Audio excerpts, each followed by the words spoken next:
who are struggling like halfway through or struggling after the rollout. And the main problem is that they've not considered brand in in everything they're doing. And that's mainly because they have an amazing tech service or product, but they've never really considered brand. And because they've been so engulfed in building things in the tech space. Even the language on their apps, on their websites are very text heavy, very tech speak or tech speech or whatever, but not very consumer friendly. Um, and a lot of them think, oh, having a brand is just having a name or a logo for their tech company.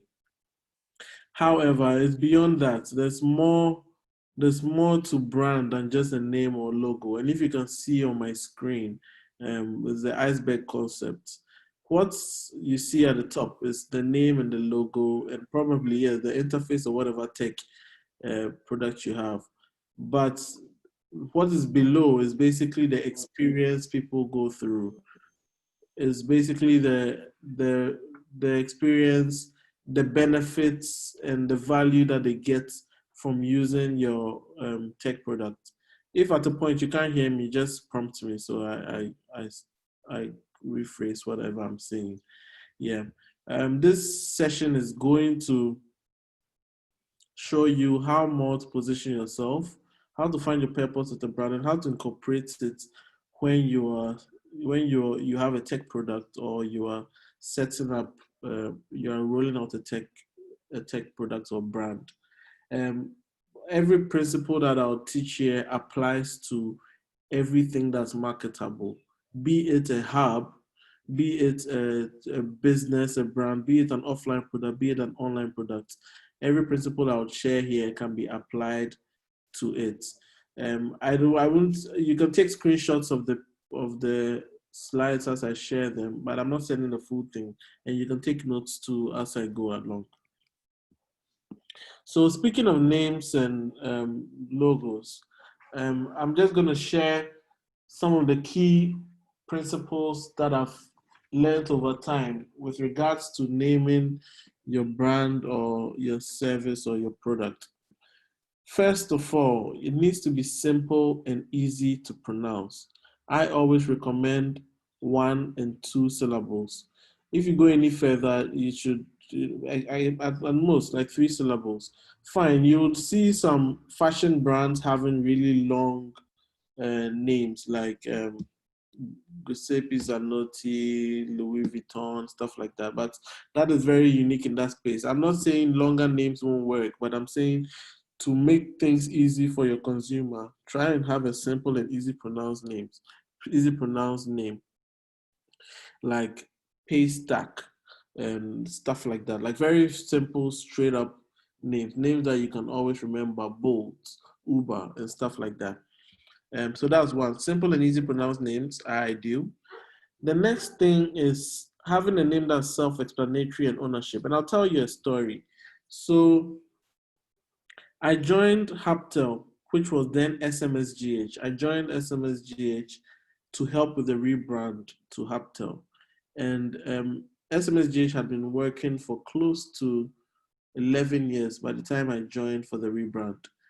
And interacting with their CEO, I found out that they had made 50 million CDs the previous year before I came. So then my question was, okay, so why do you want to do a rebrand if you are so profitable? But then they said, okay, they seem to have been plateaued with regards to new sign-ons, and they feel they can make more money because they are beyond SMS now. They are selling more than SMS now. They chose the name SMSGH first so that it's self-explanatory. However, now they want to rebrand because they have more products for telecom. So what they were suggesting was that's why they wanted a rebrand. And the idea was that if they rebrand, it will move people from from buying just SMS products onto the other things on their platform. This is a company that never really considered branding or marketing and had just been doing a lot of direct sell, B2B, signing companies on, and it's been working for them because it's a B2B company. But once we rebranded and called it HubTel, a hub of all telecom stuff, telecom services. Now, when people, and we restructured the way the website was, now when people go on the website, they don't know only HubTel for just SMS. They know that HubTel has other payment solutions, tracking solutions, and all kinds of things that fall around under the telecom space. So they sort of cross-sold people, their customers, from using just SMS to the other products. And then that doubled their revenue without them having to even sign on new people. You understand? So, and that goes a lot into even your name. Your name needs to be self-explanatory and have some sort of ownership, like Haptel, like Tonaton, like Burger King. If you were in a place where you were looking for a burger, the best burgers, and you didn't know anything about Burger King, the name Burger King makes it look like it's the king of all burgers, and it immediately sort of sells what they do and their positioning. Express Pay, fast payments, Express. PayPal, your friendly payments partner. MasterCard, as a kid growing up, I thought MasterCard, I didn't even know anything about marketing them. I was really young, but because I'd always heard of, oh, the master key to the house. So when I heard MasterCard, I always just assumed that when it comes to card payments or anything got to do with cards, MasterCard is the dawn of all cards. Vodafone is voice, data, and phone. So your name alone could help you sell whatever you're doing without even having to explain it. So that's another thing you should consider. Now, there's also the bit where you need to consider a lexicon or your own term, which sounds like what you sell. For example, if you did, I don't know if you knew this, but Q-tips and Kleenex and Thermos and Jacuzzi are brands, existing brands, trademark brands. When I was growing up, I thought Thermos was for anything that could heat, that could preserve the temperature of food. Because my mom will always say, get a thermos flask, put this in, get a thermos, put this in the thermos, and I just assumed that everything that could store was thermos. So you need to consider that too and find a way that you can create something that sounds like what you sell or offer, or most often you can envision it becoming a verb. Now in your space, I see the being digitally adaptable is very, very, very important. You don't want to have a name that when people search online, it pops up with other random things. Like I saw someone launch a brand recently called November. And I was so confused because he spelled it just like the word November, November. And I was like, why don't you change the spelling? Why don't you? Because when you're looking for a domain name, it's going to be so hard because definitely November.com is taken. So you need to find something that when people search, or people you can use as a domain name, and also when people search online, they can find very easily. You don't want to go and search November in Google and then different random things about November pops up.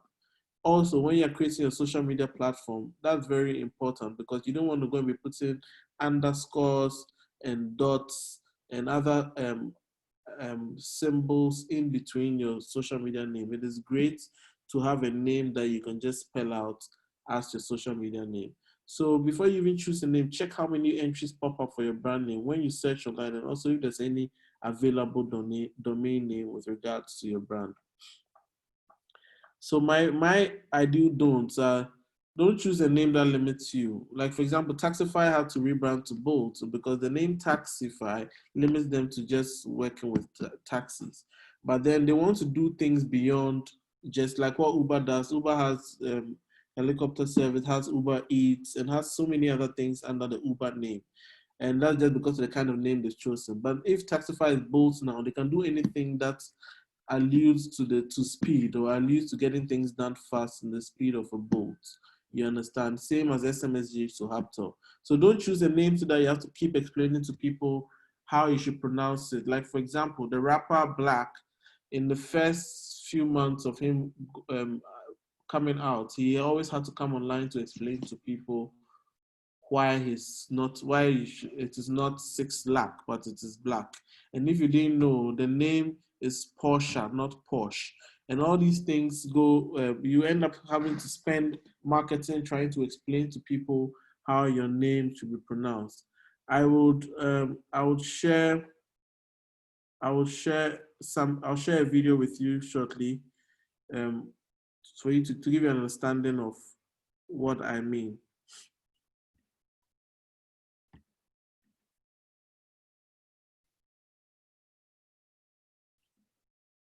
So I'm going to show this ad, right? If you didn't know, there's the largest advertising slot in the world is the Super Bowl slot. That slot is worth millions of dollars. And I'm going to show you an ad which was played during the slot. I just hope you can hear it when it starts.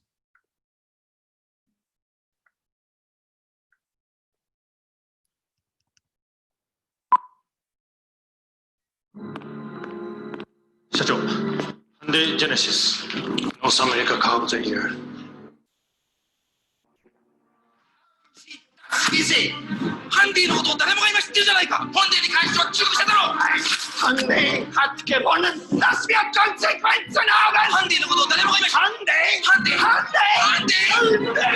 Win one little award, and suddenly everyone gets your name right. It's Hyundai, like Sunday. I'm going to play it one more time, just for anyone who couldn't get it.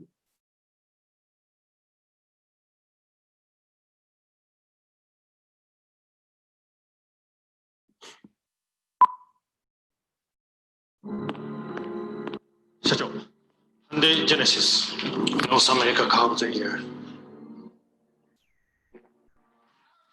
That's easy. Hyundai のことを誰もが今知ってるじゃないか。Hyundai に関しては中毒者だろ。Hyundai hat gewonnen. Das wird Konsequenzen haben. Hyundai のことを誰もが今Hyundai. Win one little award, and suddenly everyone gets your name right. It's Hyundai, like Sunday. Okay. Sorry, let me reshare the previous one. Okay, so was everybody able to hear the ad?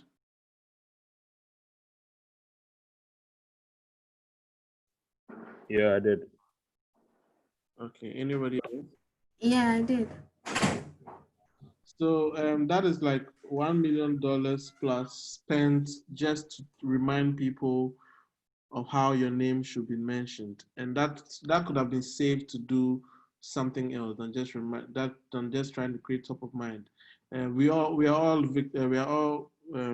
call Hyundai. Most of us call Hyundai Hyundai, and I still call it that because I'm just used to calling it that here. I don't want to go be saying Hyundai to people, and people are like, "What do you mean? What's Hyundai?" But yeah, that's a problem. And even me knowing what is right, I still don't want to go stray away from it. I don't know how we're going to do the next stage of this, but it would be great to just do a quick like 5 minutes activity for everyone to just share their brand name using these guides. If you already have some brand names that you have, you can just mention them, and then we just see if they fall within this, or if you have any questions regarding your brand name, you can just share. Free for all, so you can just unmute and then ask me anything with regard to this.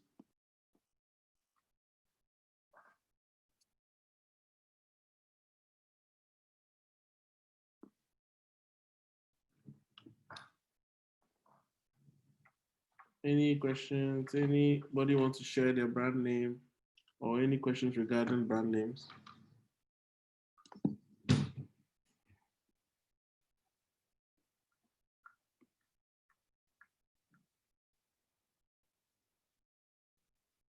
Victoria, Daniel.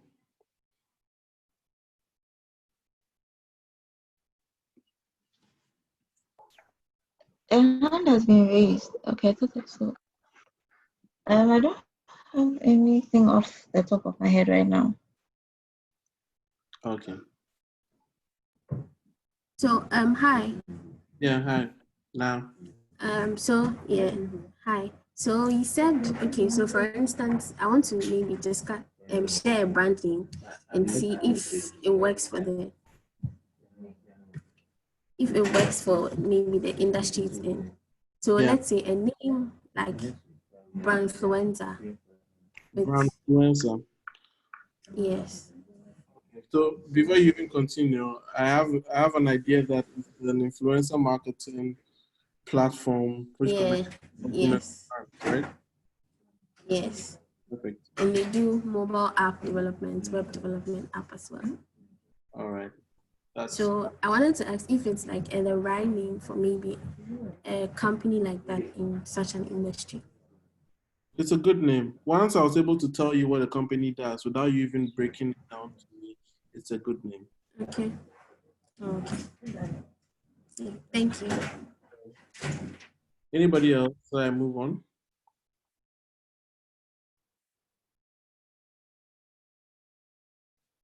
Okay. All right. I'm gonna move on then.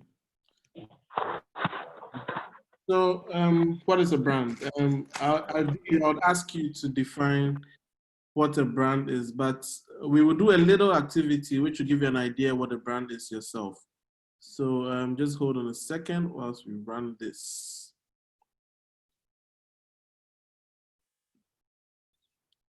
So, I want you to use your phones, right? And go to menti.com and use the code 304255. It's on the screen. It's on the screen. And then type in the 5 words that come to mind when you hear Apple. Don't overthink it. Just type the first 5 words that come to mind when you hear Apple and then hit submit. I believe we have about 9 people, so I'll be looking out to see 9 responses or more if possible.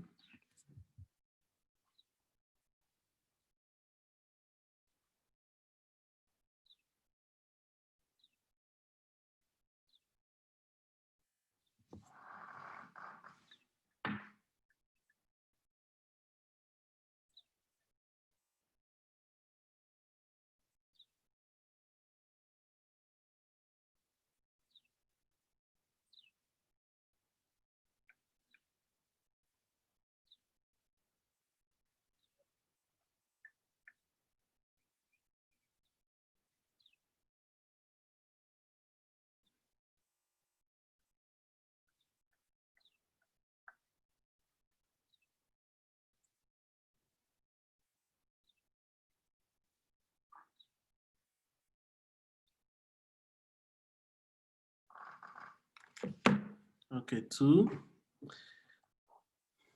8 more people.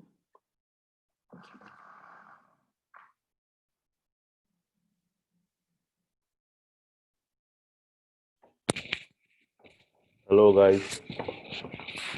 Please let's join the activity. Thank you.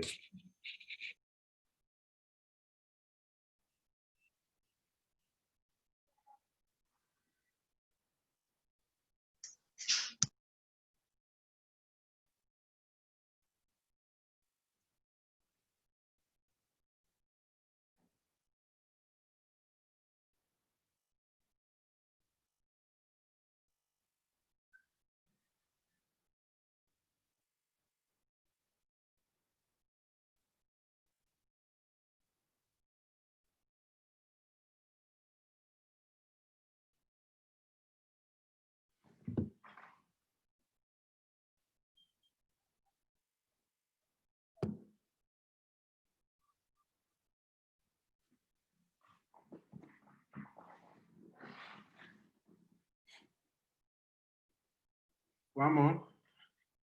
And if I do this thing,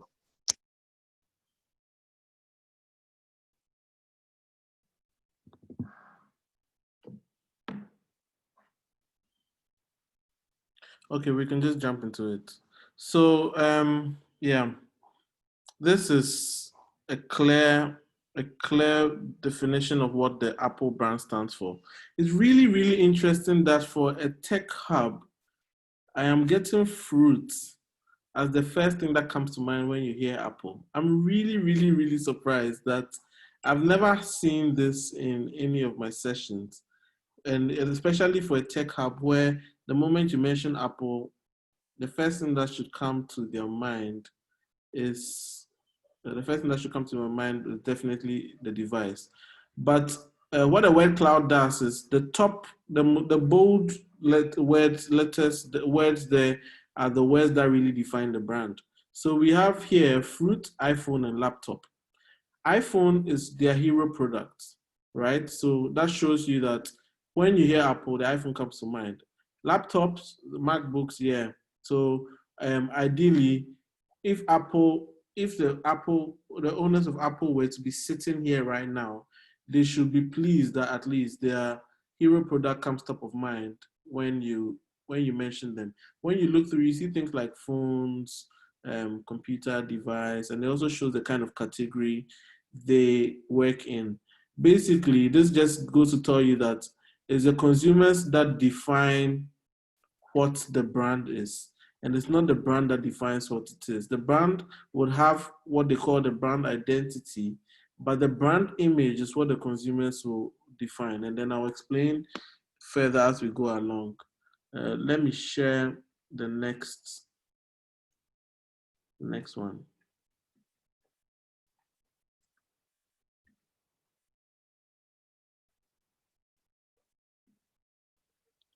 Can we do this activity to the last one? What 5 words come to mind when you hear Elon Musk?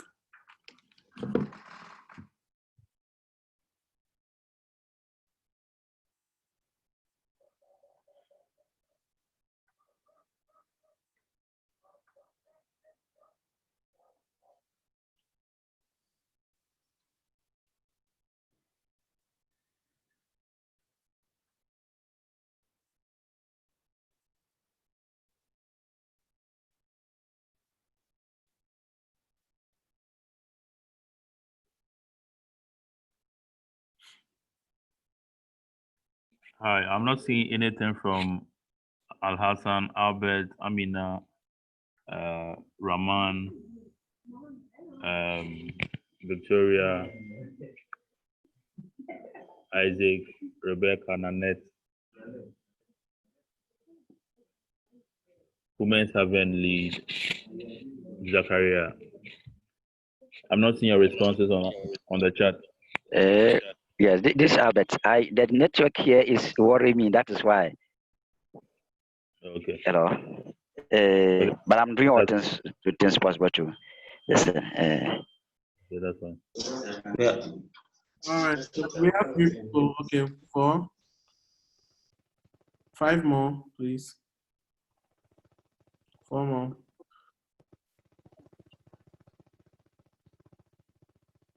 4 more.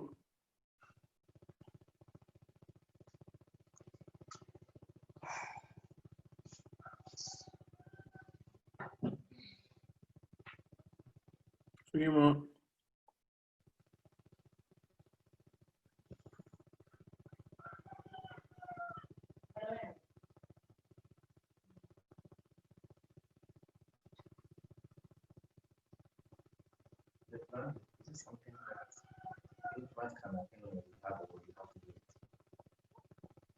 I think she can. 3 more.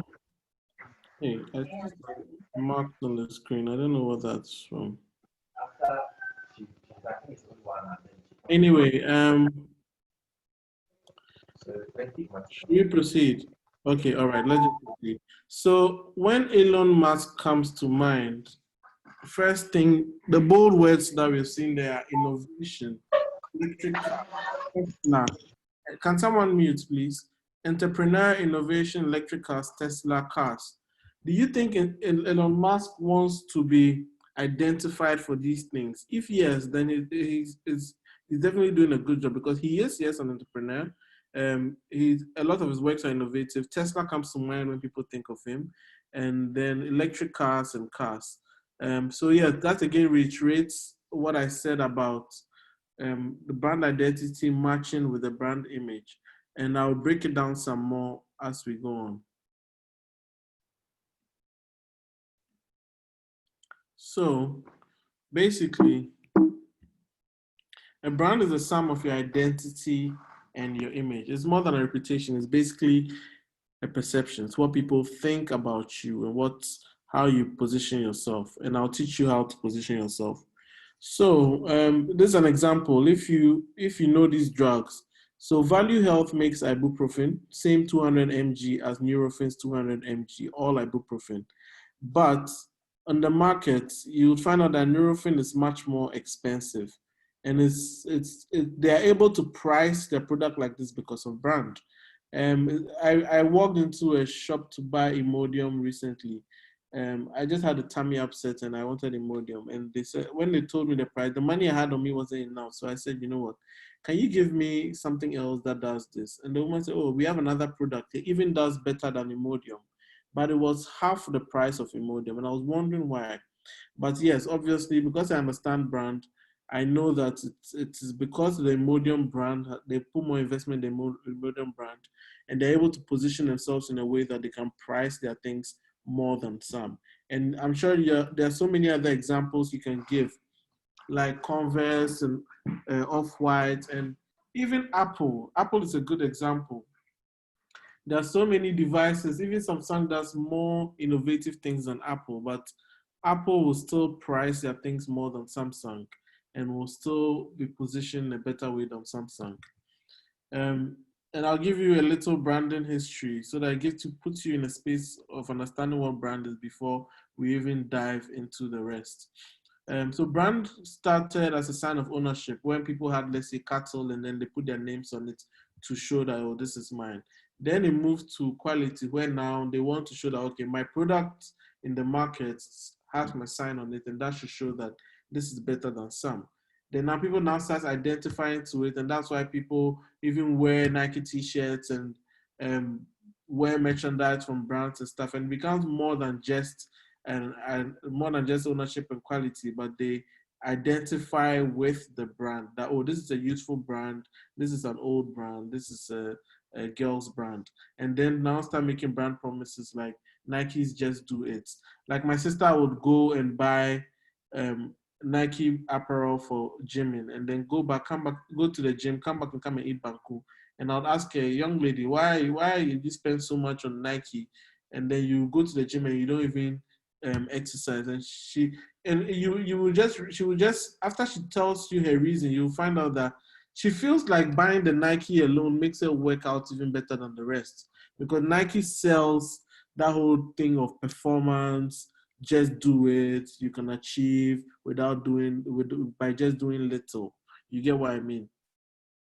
So, and what brand 2 does for people is that when you, for example, you enter a shop, the things that make you pick things off a shelf is basically brand. Imagine you entered a shop that was brandless.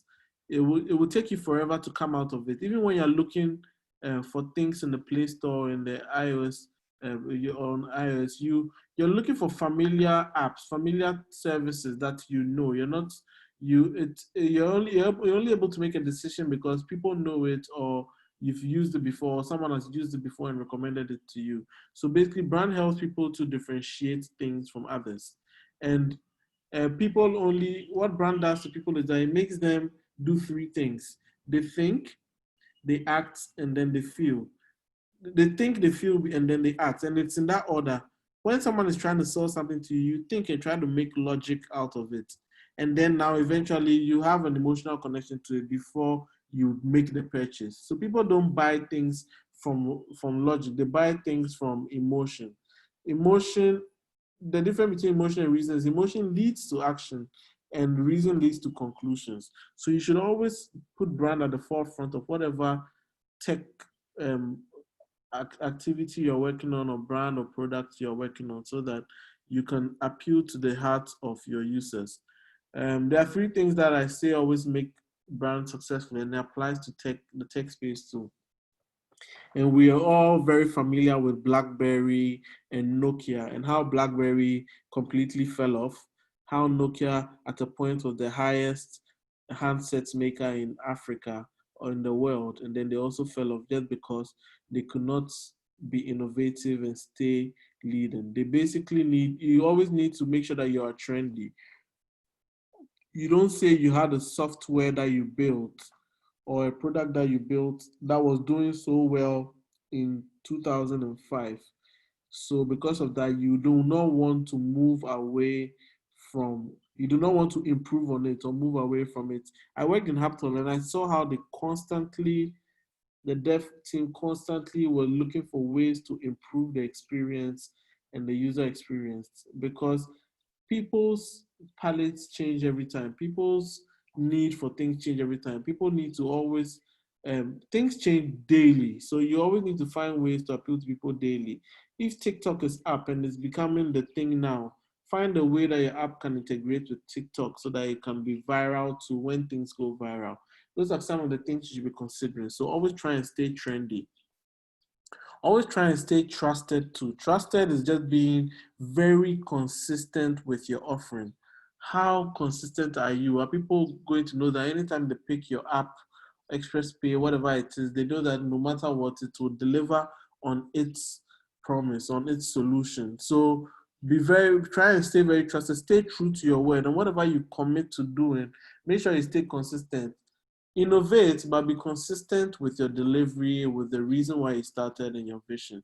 And then that's where purpose to comes in. And I'll explain that shortly.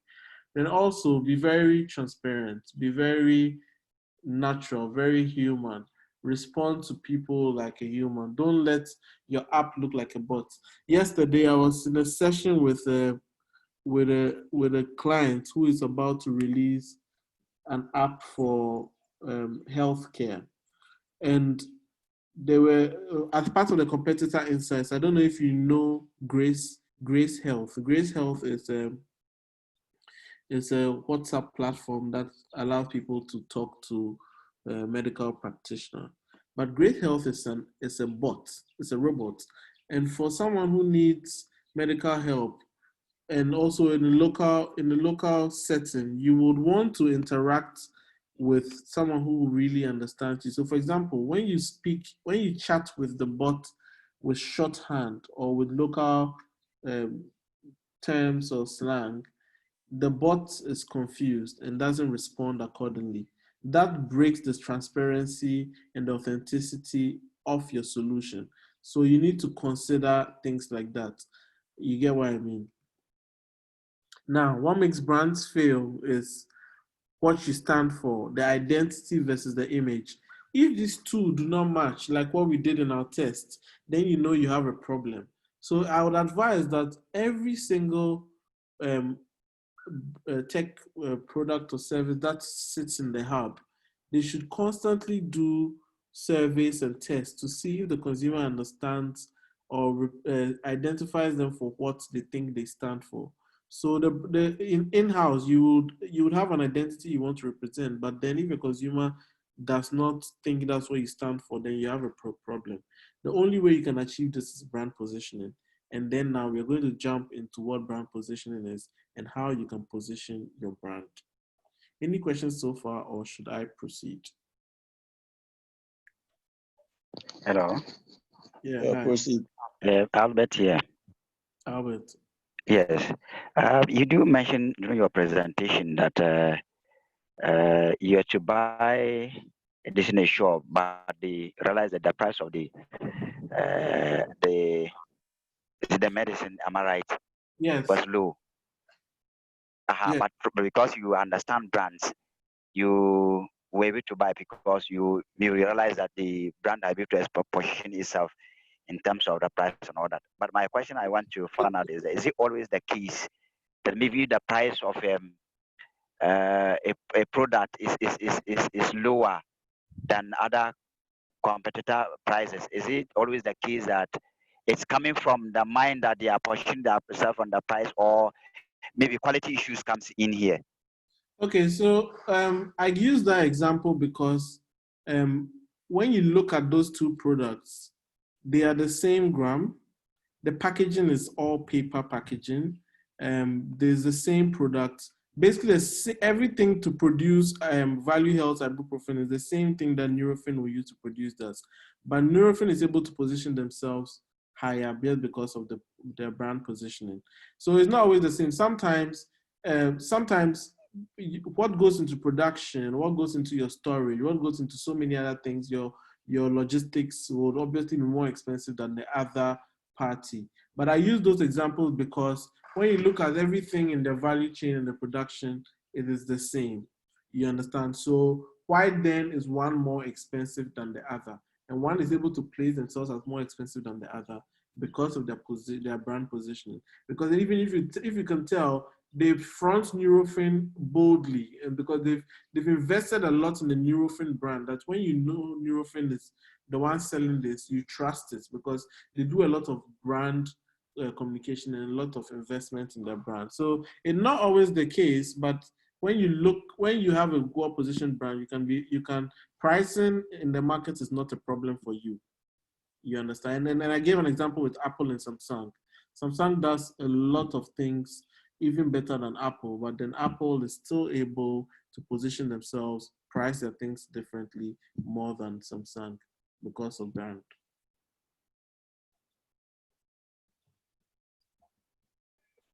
How will this Albert again? Yeah, Albert. Yeah. Hello. Hello. I'm listening. So how will somebody be able to explain to customers, as let's say, if a brand has positioned itself in terms of price, and most of the times when the customer come and maybe your price is lesser a little bit than your competitor, they what come into their mind, it means that your product is of low quality.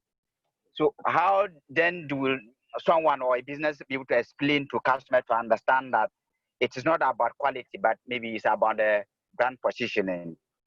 So one thing about brand positioning your brand is that it is like I said, it's in the mind and the hearts of the people. You understand? Okay. So if you go into a shop, and I don't know which are your favorite brands, right? But if you go into a shop, you realize that when someone is loyal to a brand, even if they don't find exactly what they're looking for, they will go and roam through multiple shops till they get it. And that is what brand loyalty does, and that's what positioning does. So the person at the counter must not explain. You understand? It is what you do with your brand and your position. Apple doesn't go around explaining to people or trying to equip people in shops to explain why Apple is better. But then, everything that is a branded name, obviously it's more can be priced better than something that's not branded. Even if you go to shops like Primark or like if you go to a supermarket or even a clothing shop, the things that have popular brand names are obviously priced better. But then when you look at even the quality, you realize that they're all very similar quality. So branding is a very psychological thing, and it influences the mind and the heart of your consumer. That's why I mentioned about thinking, feeling, and then acting. If you can achieve getting into the minds and the hearts of your consumer, you don't have to even explain why your brand is priced this way. You can always hike your price. You can always do anything at all. And then people will still buy because they are loyal to your brand.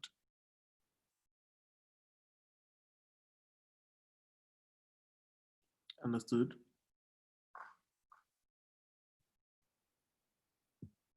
Albert, are you okay?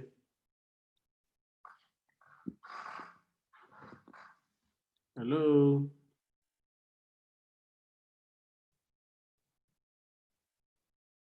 Daniel?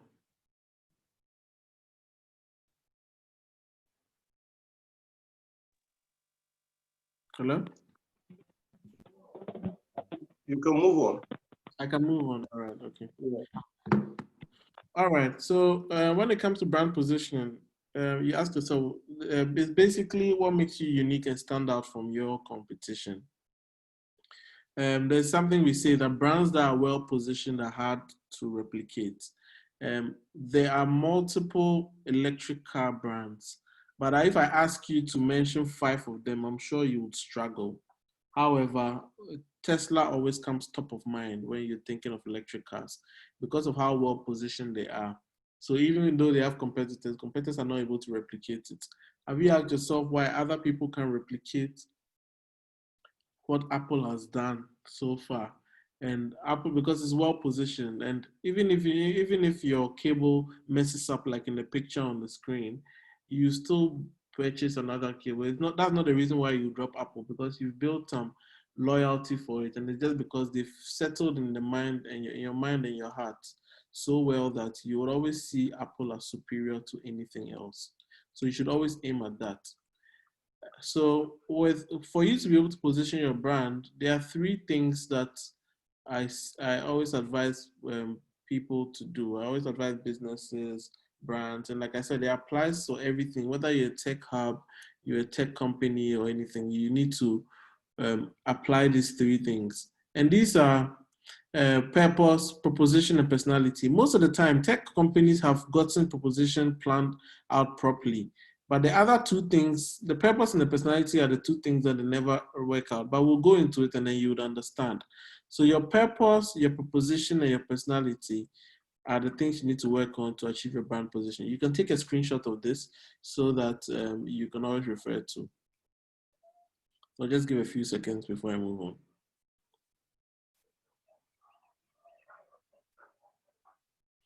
Okay, so what is your brand purpose? Every company has a vision, and I'm sure Brandfluencer or any other, any of you guys, tech product or service has a vision. But what you know about vision, the vision is mostly very selfish. What you do with the vision is, example, you would say, oh, you want to be the best, maybe payment provider in Africa. What happens when you become the best? And then it just ends there, you plateau. But when you think about changing or impacting the world around you, it goes further for you to achieve your purpose. And what I like about tech is that a lot of tech people unconsciously build a brand purpose without even knowing it, because tech is always trying to make things better for people, better for users. Other brands that are not tech biased are the ones who always have a problem with purpose.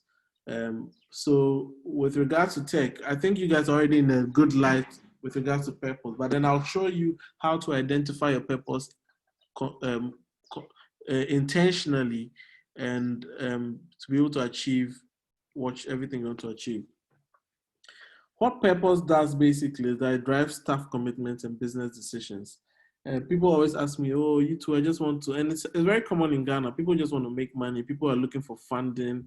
They're not even thinking of what the platform always does. But I say this all the time, that when you're thinking of helping or making an impact, money follows afterwards. When it's just money that is your concern, or funding, you don't even concentrate on building something that creates impact. And purpose helps you to think of impact and think of creating something that impacts or changes the way people do things.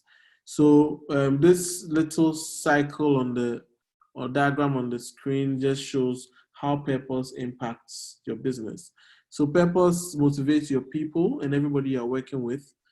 And then in turn, the people create profits for the business. And then you invest the profit into resources that then goes back to pushing the agenda of your purpose. And then the cycle continues. So even in your death, like even in Steve Jobs' death, the purpose of Apple still stays standing, and they are still able to achieve everything that they want to achieve. Apple's purpose is towards creative expression. So you see at the bottom, Apple empowers creative exploration and self-expression, and it makes them the most valuable brand in the world, until recently when Amazon took over, because Amazon's purpose is consumer focused. You understand? Unilever's purpose is sustainability.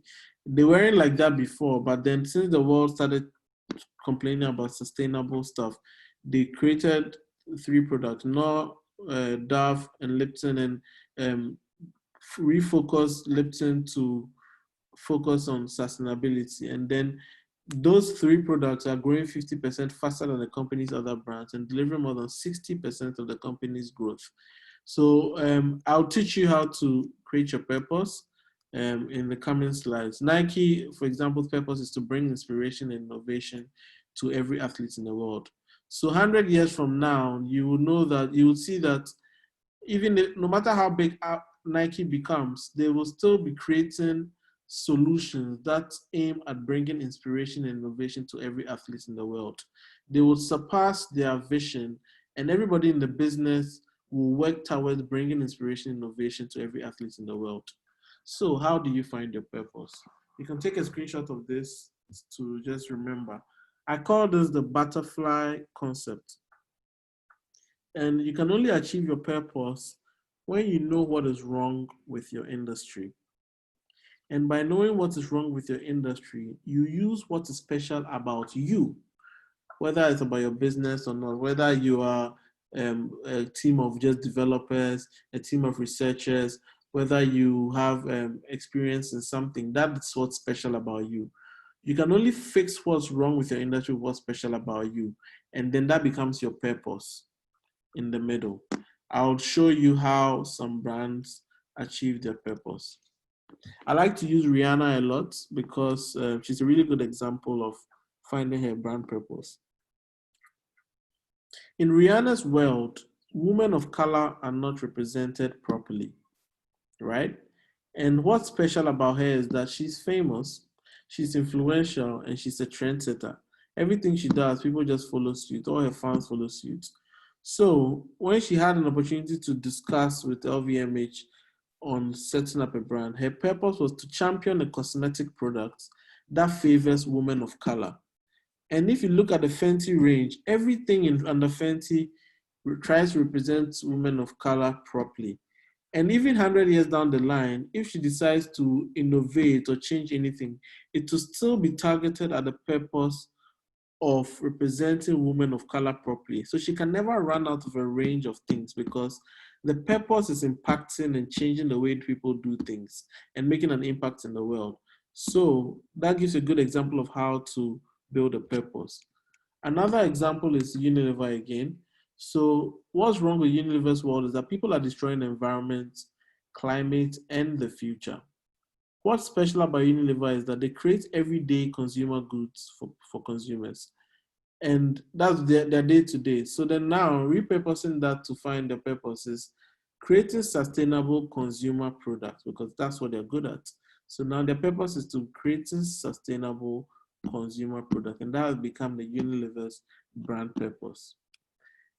I would like to give you like 5 minutes to try your hand at this butterfly concept and share your purpose in a one-liner with us on this call. Shouldn't be too hard, don't overthink it, but I would leave it here so you can have a look at finding what's wrong with your industry, what's special about you, and then telling us your purpose in one line. Try and put your purpose in just one line, considering what's wrong with your industry and what's special about you. So using these examples quickly, even if I get 3 people to share with me in 5 minutes what their purpose is, that would be great. So I'll leave it here for you to do that.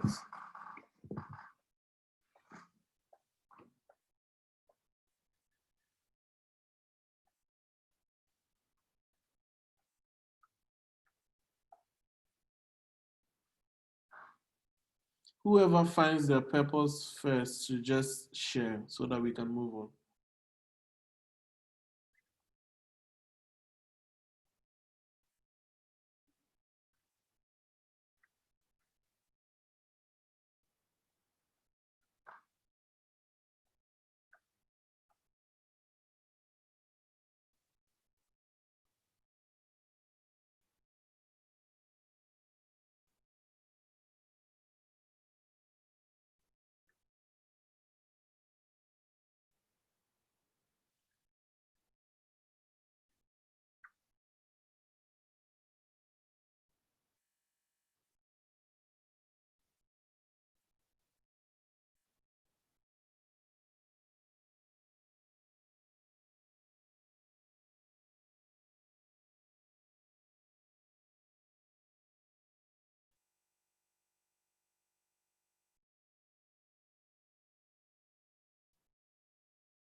We have 1 minute more. Anybody who's found their purpose and wants to share?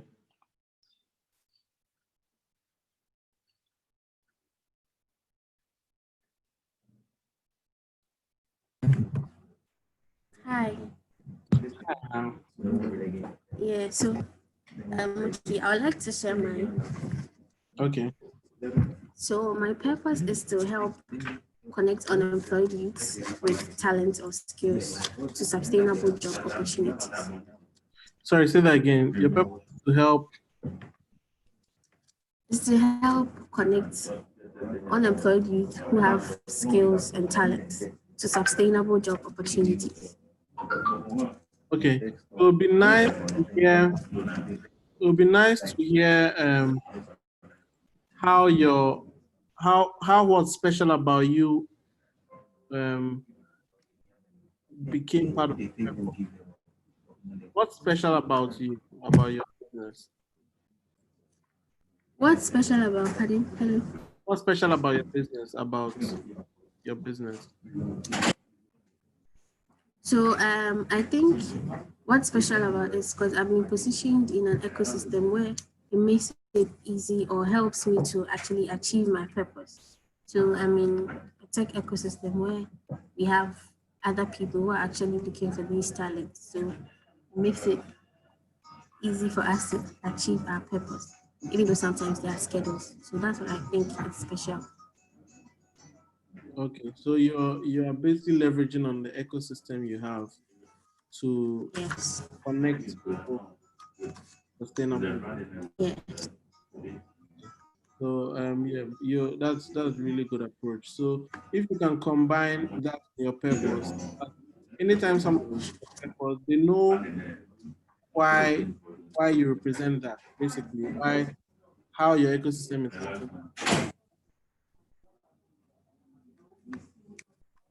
Hello. Hello. Yeah. Yeah, So it just seems your line is speaking. like find a way to tie in what's special about you and your purpose, so that anyone who sees your purpose knows why your purpose is differentiated. Just like Okay. Rihanna. Yeah. Okay. Thank you. So it's a good purpose. Anybody else?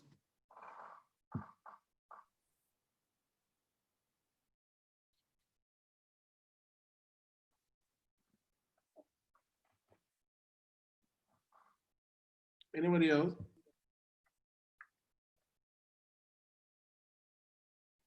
Okay, I'm gonna move on in a few seconds.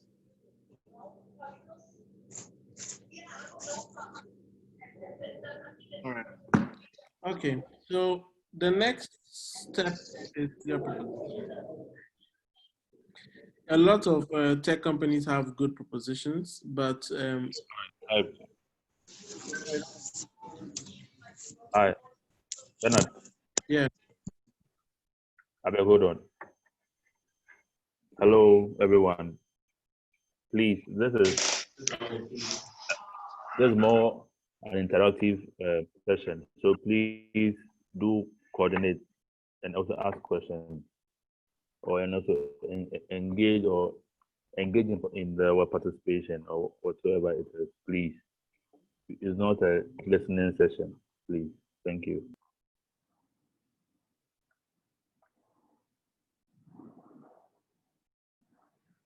Okay. All right. I'm gonna move on with the next bit, which is the proposition.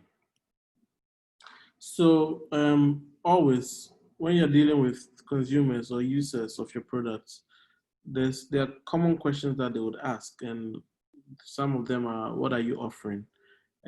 What do I get? And that's a very selfish statement, but that is very expected of consumers and it's fair. What makes it worth the money? What makes it better than your competitors? And that's very, very, very, very important. What are you offering differently?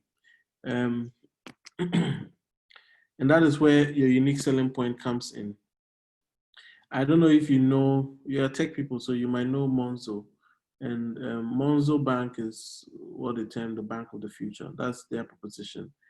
These guys have given so much pressure to traditional banks in the UK that everyone is trying to up their online banking game because of what Monzo is doing. Monzo has no branches at all.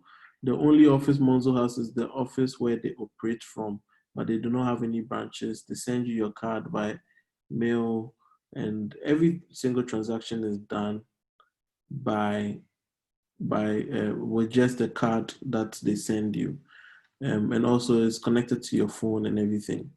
Now, Uber to proposition is move how you want, and just gives the people the opportunity, both drivers and passengers, the opportunity to either be a driver. You can even be a driver in the morning and be a passenger in the afternoon. Drive whenever you want, and these things position them and make them stand out uniquely from the rest. To get a unique selling point, your benefits obviously needs to be more than the cost. And when I say cost, it's not even just money, but even the consumer's cost of time, the cost of effort, cost of risk. Even buying an IKEA to go home or buying something to go home or downloading something, there's a risk involved because, okay, your time is involved. What if I download it and I try it and it doesn't work and it's not what it is? What if I go through the process of connecting all my payment to it and it doesn't work the way I want it? All those things are costs. So always your benefits need to be more than the cost to be able to arrive at a unique selling point. So in simplicity, how do you create your unique proposition or your brand proposition? And this is something that is a problem in the tech space. A lot of tech people find they're doing innovative, cool things, but they never really consider what is happening in the competitor space. I see a lot of payment platforms in Ghana now, a lot of them. And you'd ask yourself, what are they doing differently from the rest? There's Express Pay, there's ZPay, there's Cheaper Cash, there's Wire Money. Like I'm sure if I ask everyone to mention even 5, they can mention 5. But you ask yourself, what are they doing differently from each other? All of them have just seen an opportunity to make money in the payment space. So they're all creating solutions. Why create a solution for something that's already working? If you're going to create a solution for something that's already working, then create something that makes you stand out, create something that's going to be unique among the rest, and create something that's going to give more value to your consumers. So 3 steps. Identify what your competitors are doing. Find out what makes the consumer for your competitor still dissatisfied. So don't even think about yours. Think about, okay, I've identified, let's say you're into payments. I've identified Express Pay as maybe the top payment platform, right? What do Express Pay consumers do not like about Express Pay? Fine, they're happy being there, but there's definitely something that they do not like about Express Pay. And then try and satisfy those consumers with your service. So I remember with Haptel, they have a payment service that's called Gratis, that gives you some points or some money back when you do transactions rather. So when everyone is taking transactions from you, instead of them taking maybe 1 cedi from you, they're giving you back maybe 50 pesos. It's just an example. So, and that's what Monzo does. The more you do transactions, at the end of the month, they tell you that this is how much you made on maybe 1,000 pounds of transaction. You made maybe 100 pounds and it's in your account, and then they deposit it back into your account. It makes you happy. It makes you earn some more money, and it also satisfies you. So it makes them stand out from the rest. So I'll give you an example of how creating a unique brand proposition is. And a good example I always use is UT Bank. Very traditional, but it worked. UT Bank identified that the competitors were giving loans. Getting loans in Ghana is the hardest thing. You have to go through so many processes, fill so many forms, get collateral and all that kind of thing. I worked in Fido too for a while, so I know how it is and how Fido broke that bit by creating a platform where an algorithm determines your credibility for a loan. So for UT Bank, they identified that competitors were giving loans. The loan customers were frustrated about the time and processes involved in accessing the loan. So UT Bank popped up with a loan in 48 hours.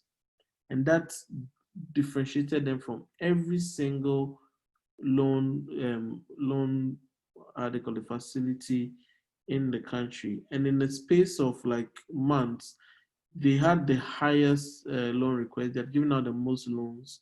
It's unfortunate that they are shut down now, but that is their own internal issues. But with regards to the proposition, it was a very solid, foolproof proposition. That is why you would find them taking people's cars in traffic and going through very radical ways to get their monies back. So first of all, you need to identify what your competitors are doing, what makes the consumer still dissatisfied, and satisfy your consumer to beat the competitor. Another 5 minutes, I would like to hear what a proposition, an ideal proposition look like, implementing these three things. So first, you just tell me what your competitors are doing, and what you think your competitors or consumers are not that happy about, and how yours is going to be different to please their consumer so that it beats the competitor. So quickly, 5 minutes, and then we go to the last P in the session.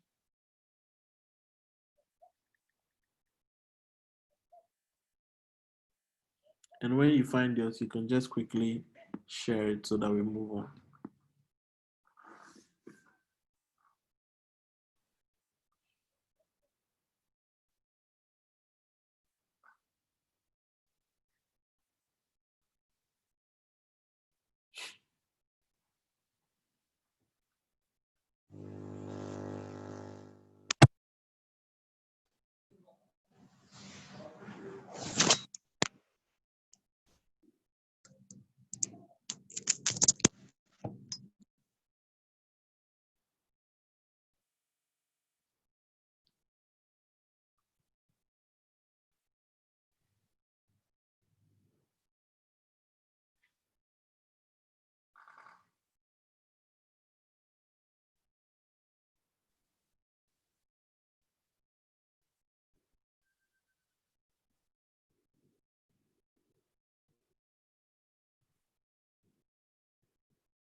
Any progress?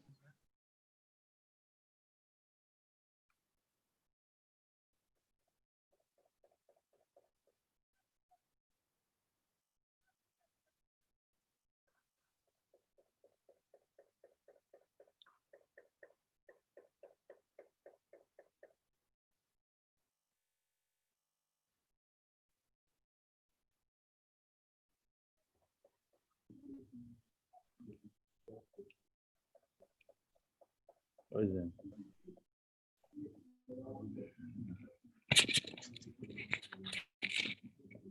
Adija. Anyone want to share their position? Adija, hand it up.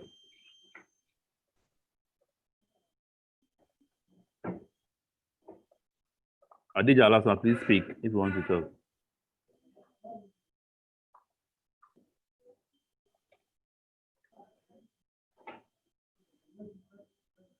Okay, this is Alfred from Northern Innovation Lab.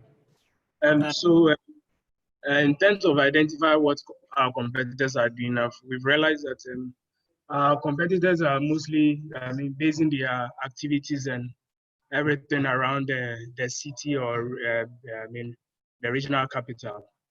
And we've realized that the youth are one way or the other not benefiting part and are dissatisfied, especially because most of them, if they really want to be part, then they have to travel a long length to be able to access these hubs that are in the regional capitals. And so what we intend to do to satisfy them is by moving some of our operations to this youth in the various communities in terms of district by district.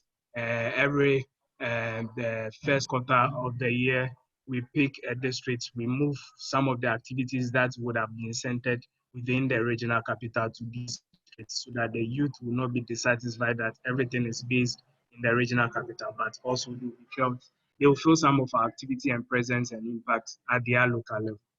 So more or less, you're going to them instead of them coming to you. Yes, we are moving our operation to them instead of them coming to us. That's fantastic. And they will definitely remember you for that, or always prefer your hub for that, because then the others will be out of reach. And the good thing about this is that once they have a great experience with you, they would always recommend your hub to anybody who is looking for any tech hub or support because of the experience they have had with you coming to them, and it makes your work easier. Good one then. Anyone else?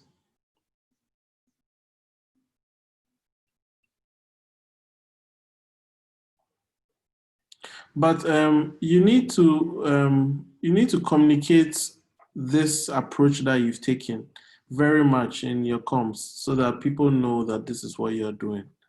So it shouldn't just be an internal thing. It should be part of your communication so that you always hammer it that, oh, this is what you do and this is your unique selling point or your differentiator. It helps in your position. Okay, thank you. Yeah.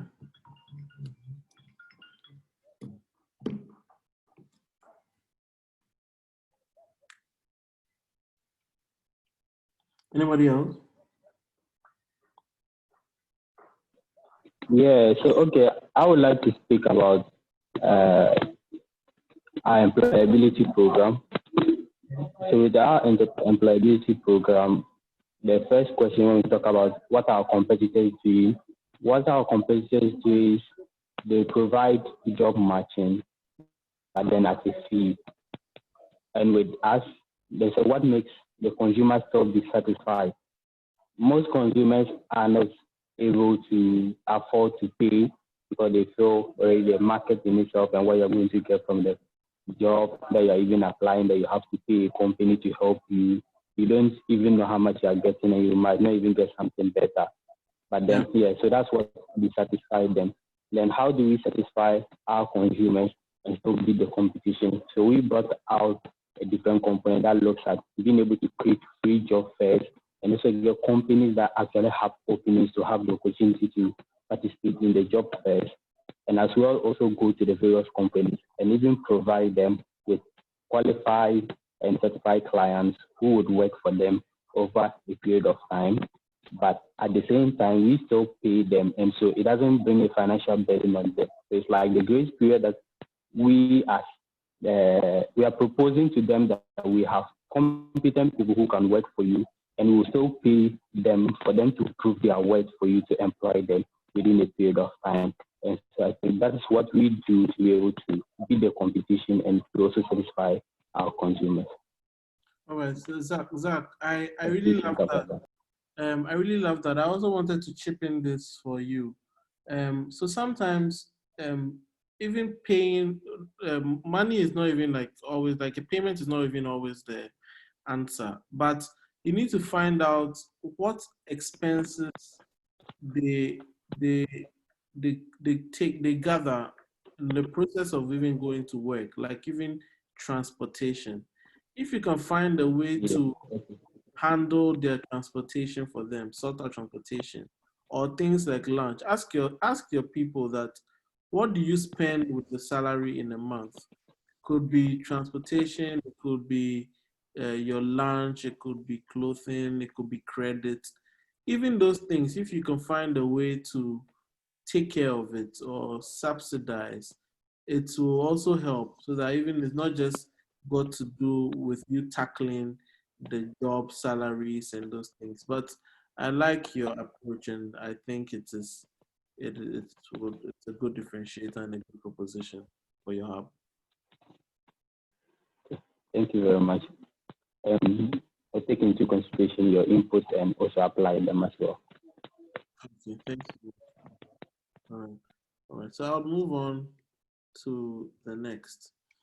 Personality is really important. I don't know how people um, perceive your hubs. I don't know how people perceive the businesses too that you have. Uh, People need to relate to you in a way that is appealing. So, for example, products or services are like people have personalities, and they can make or break them in the marketplace. What is the culture in your hubs? How do people feel? How do people feel comfortable? Are they able to grow and develop their products or services? Do they feel like that is the place for them to grow or be able to step out or kick off into the world, or into the world of business? um, all these things need to be considered, because even the culture or the personality or the way things look like in the space can advise how things are approached. How do they identify you differently, and what makes you likable? What makes it's like when you even meet a girl or a guy, what makes you, out of the number of girls or guys talking to you, trying to have a relationship with you, what makes you choose that special someone from the rest? It's the same way with when someone who has an interest in building a tech career or has tech ideas would decide to choose your hub out of the rest. Apart from obviously proximity to a hub being close to them, but imagine the two hubs in the same place, or they had an opportunity to choose. Why would they choose yours? So you need to consider all these things with regards, and I'll show you what goes into building personalities for brands. So brands, just like humans, have personalities, and it plays in their tone of communication and also plays in the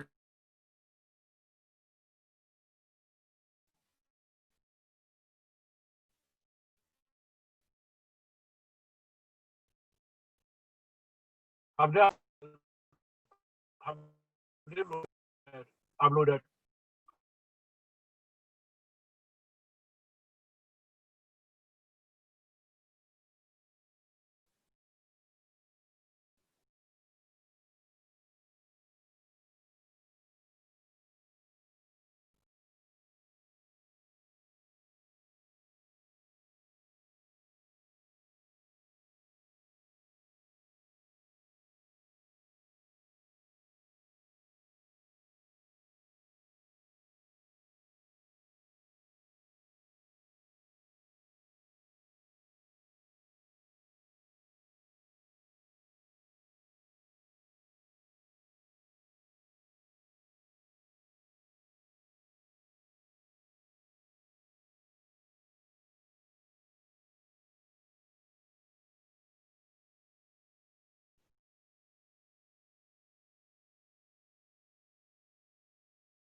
Hello, am I back on screen?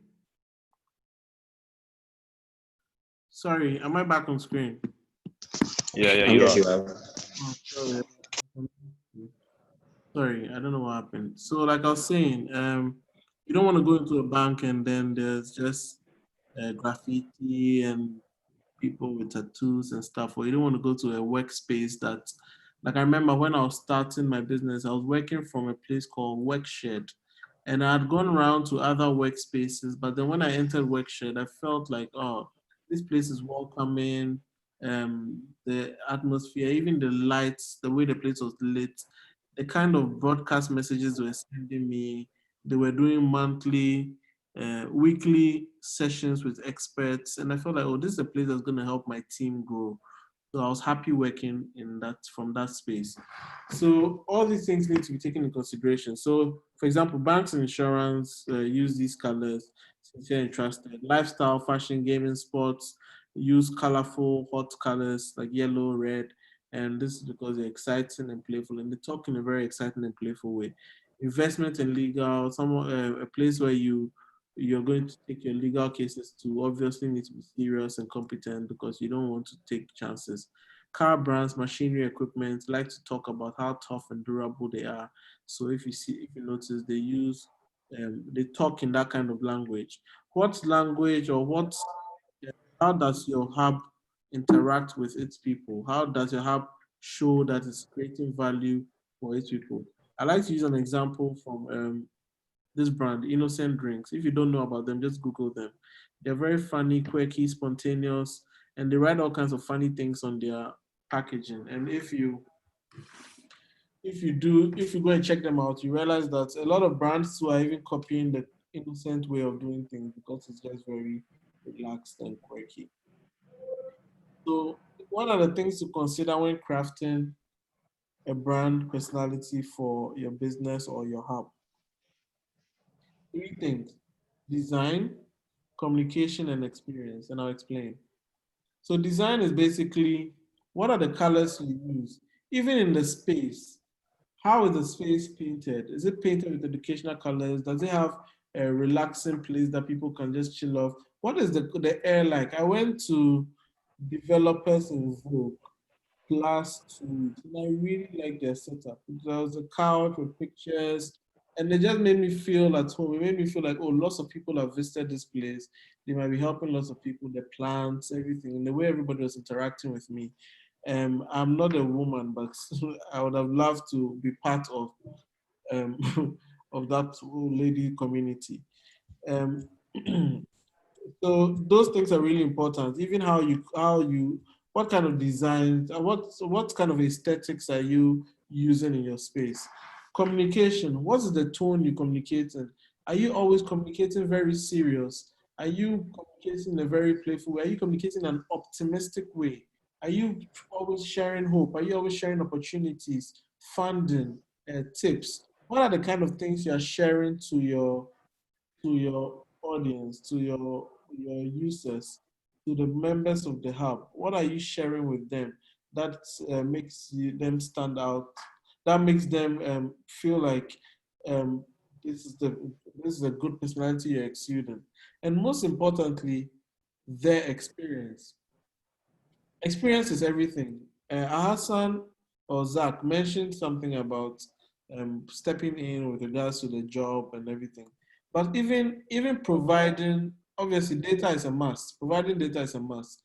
But even providing, for example, having a brand expert come to the house, come and talk to members of the hub every month, it's a good experience they'll never forget because they know that all through the process of them starting from ideation to incubating to go rolling out, they had a brand expert provided by the hub to guide them. What if there were incentives? What if there was lunch? There was food? What if there was merchandise like t-shirts? What if there was stationery that they could often get? It could be anything at all, but basically doing things that appeal to them and make them feel good, you understand, can also help with the experience. So design, communication, and experience are the three things that you should consider when crafting a brand personality for your hub. And the most important thing is that try and be consistent with it so that you don't start something and say, okay, we started giving lunch to these people, and then after 2 months we stopped. And that's not no consistency. They should know you for that. You get what I mean? So it makes you differentiate yourself. Now with this next activity, I really want every representative of the hub to share what makes them what makes their brand personality unique. You should be able to tell us what the aesthetics and the design of your space looks like, how your communication sounds like, the tone of voice, and the kind of things that you communicate to your hub. And the most important thing, the experience. What is the experience people get from your hub? So I would love to hear that. And also, these are people, all the people who have businesses in the hub too, should be able to share these things that make them stand, their personality stand out. So quickly, just 5 minutes. Once you can identify these three things, just go ahead and share with the rest of everybody on the call.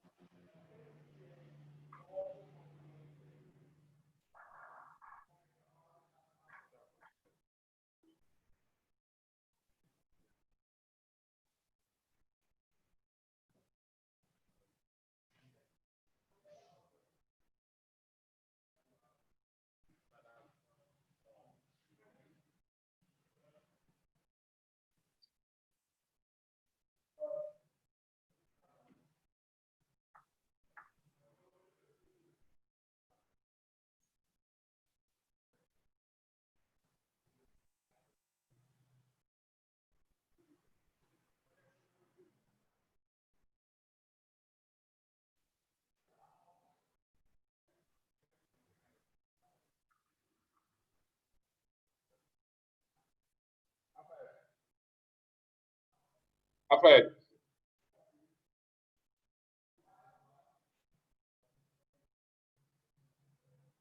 Alfred.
Aba.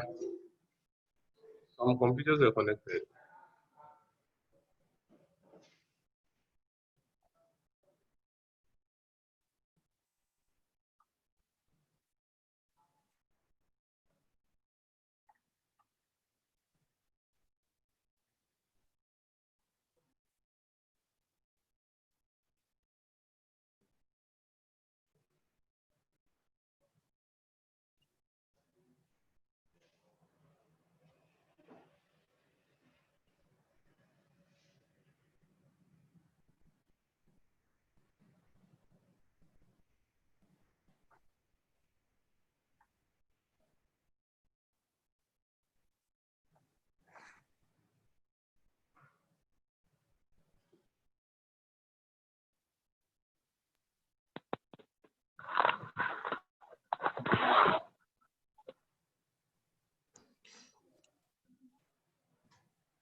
Okay, so I would like to share what I've come up with.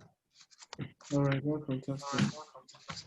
Okay, so in relation to the first question, what design approach will you use?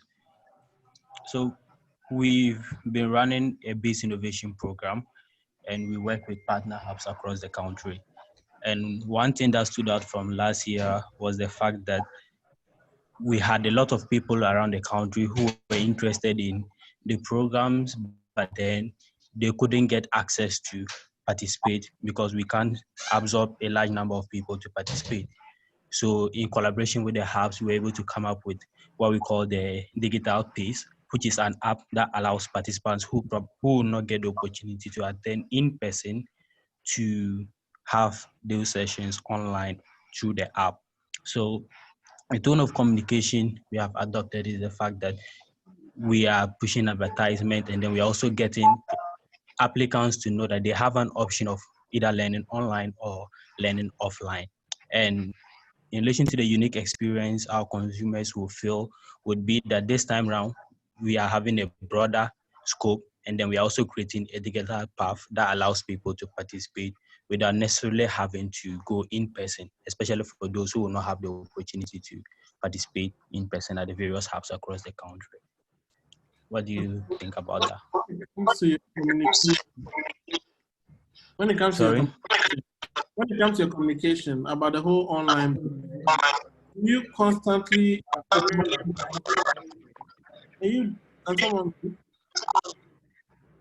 Hello.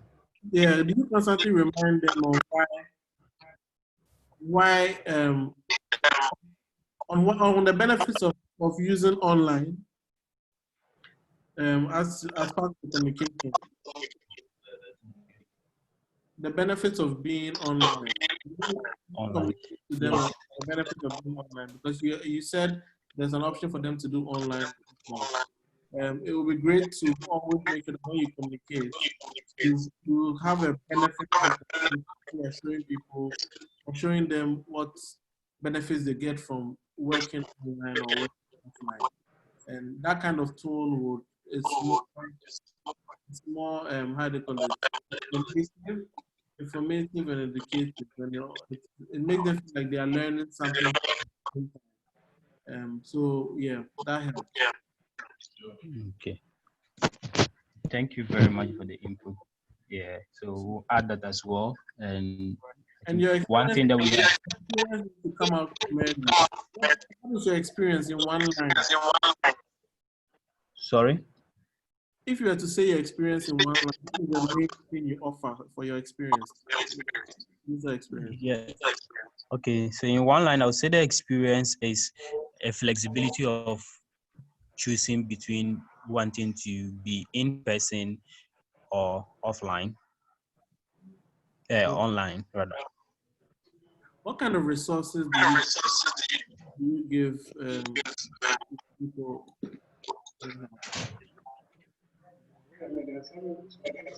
What's the resources we give to our clients? Okay, yeah. So I think one unique thing would be the free data support we provide to them to be able to. Now that is an experience. Sorry? I said now that is an experience. Okay. Okay. You understand?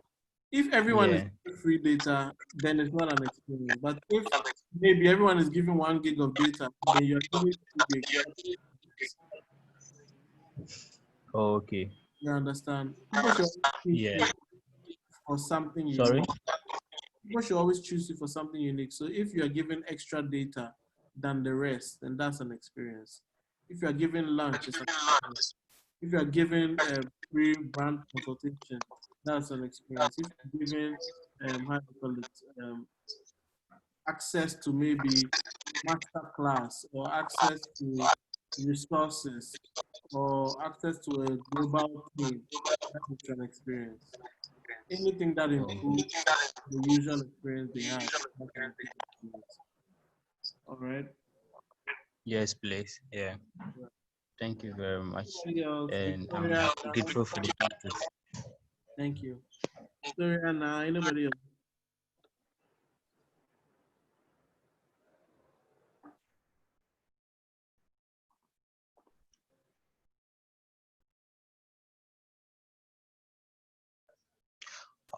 Oh, please, have participants, could you probably also share, because this is going to really help a lot of us. And I think one thing that stood out from the ecosystem mapping we had across the country, most of us are having a lot of faults. Sharing will really help you to have inputs that will shape your organization's approach, brand, and the services you have even GTL stuff, we are also picking from what the presentations we are having and also applying it to the work we are doing. So I would really advise you to, you might already have existing, but then just share it. You could have valuable inputs that would help reshape it. So please, let's do well to share, if not for anything, what you already have existing in your hubs, please. Thank you.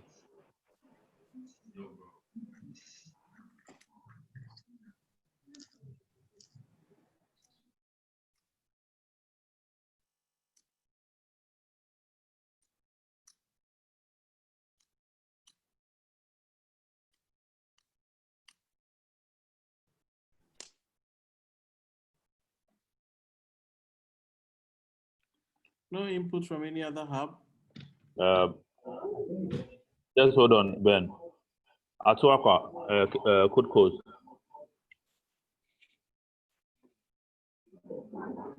Atuaka. Alfred. Yeah, I'm here, Mr. Danny. So, with respect to the question Bernard asked or shared on the slide, what would be your approach? So please, I'll be calling names. Yeah, I'm here. I'll get back to you. I'm here. Yeah, so I think, Mr. Danny, the reason I've not spoken in relation to this one, I'm still putting things down. So, but I'll speak. I mean, earlier on, you realize I spoke with the other one. So with this one, I'm still trying to get myself clear enough, and then I'll speak in relation. Okay, that's fine. Janet, grassroots.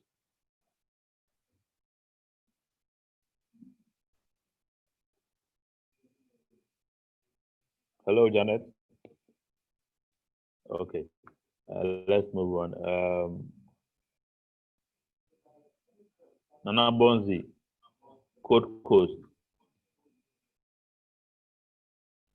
Okay, that's fine. Rebecca.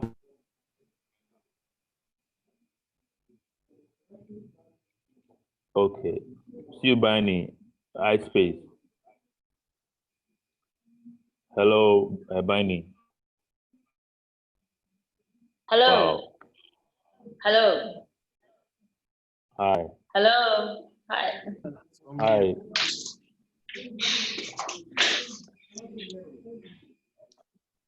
Hi. Hello. Yes, I'm here. I can hear right? you. Okay, Bani. Hello, Bani. Yes. Okay, Hello. so I'm saying that what is your input with respect to what the facilitator just asked? Okay, so I realized with iSpace that we are very diverse and inclusive. So when you come to our space, you see all, we use the approach, like you see all manner of people or people from different backgrounds. Even internally, we include everybody in our trainings. There's no disparity between, okay, this is this and this is that. Hello. So, yeah, hello. Yeah, hello. I can hear hello. Please, are you speaking on the issue or you are speaking in general? No, she's talking about. No, I'm talking about my hub. Okay. I'm talking about what we do Please here go at on. my hub. So we are very diverse and inclusive. We've had people from all over the world when it comes to our trainings, when it comes to our programs and events. We don't discriminate. Whatever gender you come in, whatever race, religion, age, nothing. So yes, that is our brand personality that we usually capitalize on. Hello? What the unique experience? You feel welcome, you feel warm, because like I said, there's no discrimination, irrespective of where you're coming from, what you're doing. In as much as it's a tech hub, we are open to other ideas as well. So I know that we've had people in the agriculture sector, we've had people in the health sector, and we found ways to incorporate all these sectors into the whole web technology thing. See, how do we break this down with the three things? So, for example, you've mentioned inclusivity and diversity, right?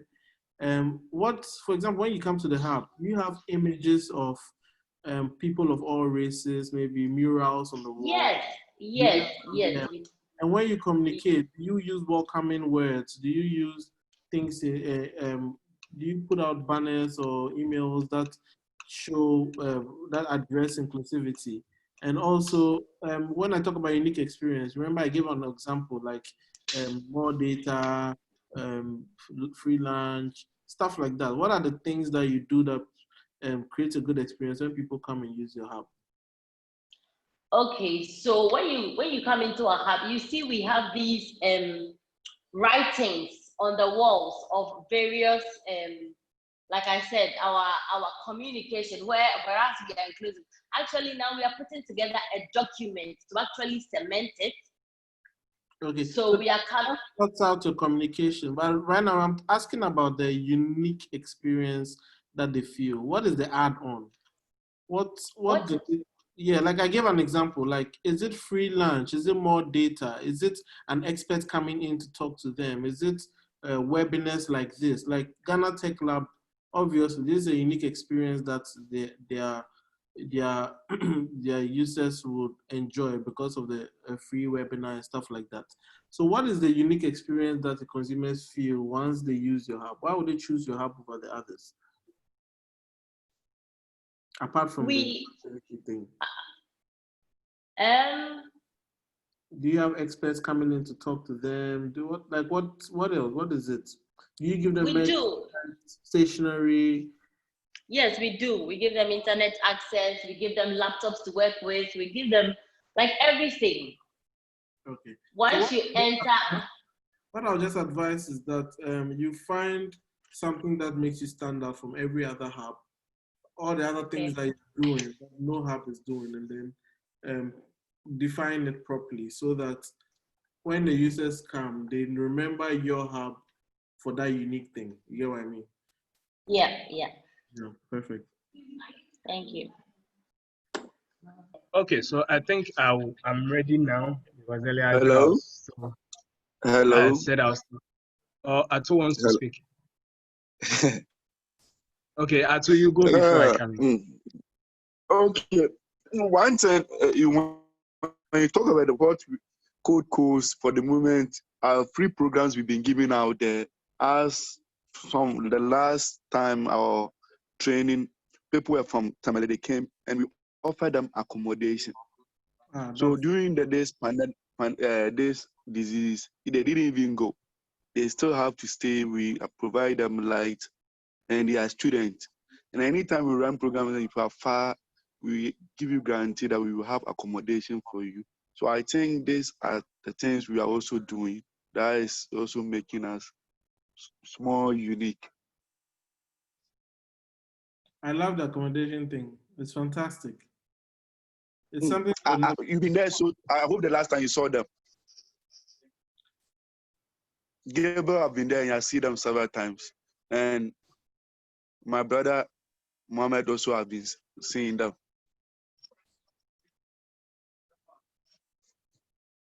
So that's Okay, thank you. Okay. Okay, so I think with us, in terms of, maybe I'll start with the communication first, because with the design, we just moved into a new space, so we are still working things out in terms of that. When it comes to the communication, we are now using the stakeholder approach. What I mean by stakeholder approach is that from our last stakeholder meeting, which we did with Ghana Tech Lab, there were some stakeholders we identified. So what we are now doing is we are rather disseminating the information to the stakeholders that we engaged so that they also take it down to the people under them. And we've realized that this time around, it's helping us and it's working. And so the stakeholders are even the ones leading us to the rightful people for the kind of application that we apply. And so that is the approach we are using now, rather dealing with the stakeholders so that they help us meet or they disseminate it to the targeted people. And when it comes to the unique experience, I think so far we are benefiting from, our people are benefiting from free data usage. They are getting laptops. They have laptops now available that they can all try their hands on at every session that goes on. And then also, for instance, this week alone, we've had 2 people, I would say resource because one was one of our partners pass through the hub to interact with the trainees. And also we had one of the stakeholders also pass through and to encourage the trainees to take whatever skills training they are having serious and all that, just to encourage them on whatever they are doing. So I think with the experience now, we are also trying our best that aside the free things, we also get at least stakeholders all the time passing through, coming to motivate the trainees, and also use us as an approach to get them also interact with those stakeholders to find out to know what they do and how they can be of benefit to them as well whilst they are in the space. So I think this is a unique experience we are feeling now as from our consumers. Awesome. That sounds good.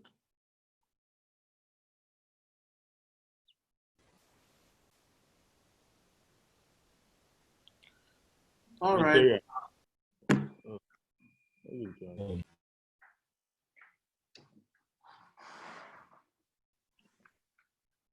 Are there any questions for the entire deck that you want to ask?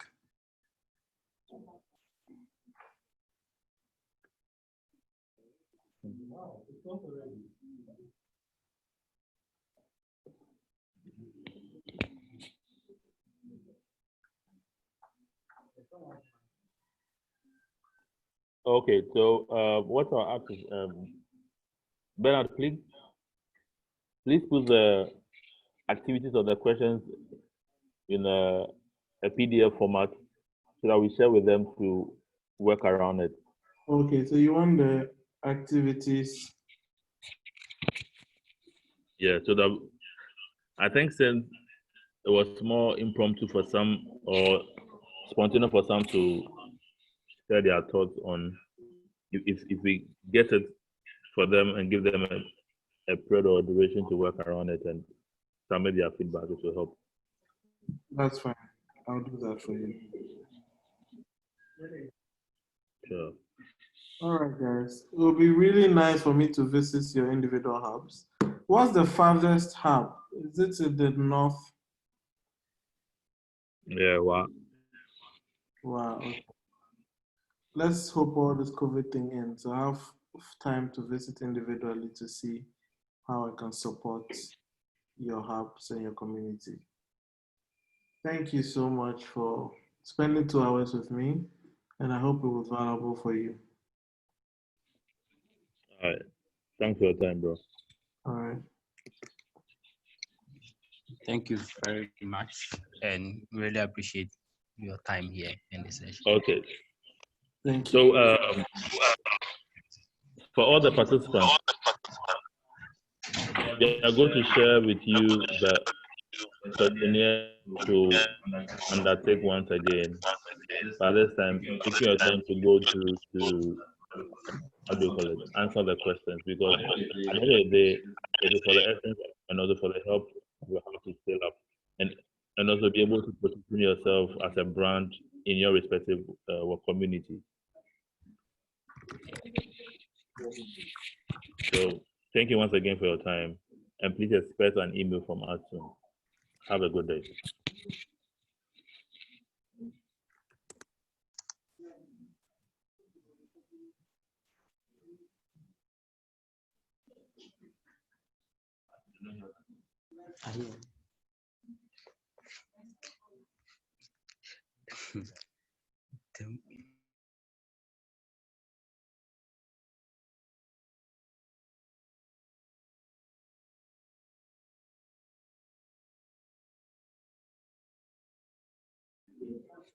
Hi guys, please, we are done with the meeting. Have a good day. Good. document. Hello.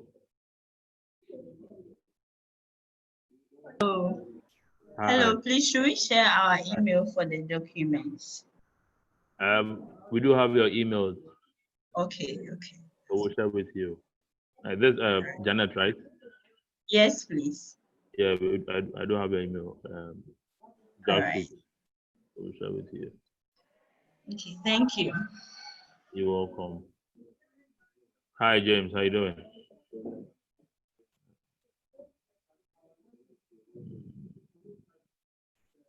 Hey. Who is this? Albert. Albert is there.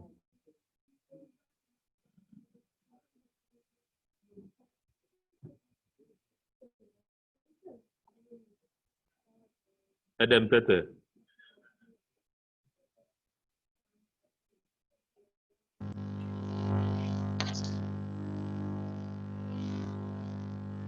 Hello, Adam Tete.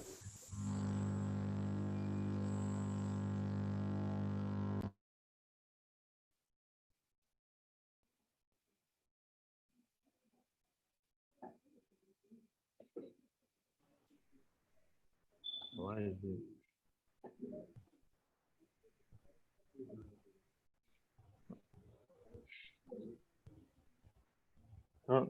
Tell Annette to